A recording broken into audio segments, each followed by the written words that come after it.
to use the Phantom Gemini Alarm system. On the remote we've got two buttons at the top, a padlock that's locked and a padlock that's unlocked. If you press the padlock that's locked, you get two beeps to confirm the alarm's armed.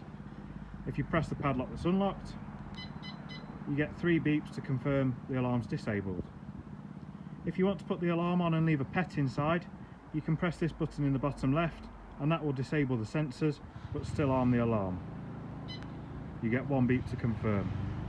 To disengage the alarm, press the padlock that's unlocked.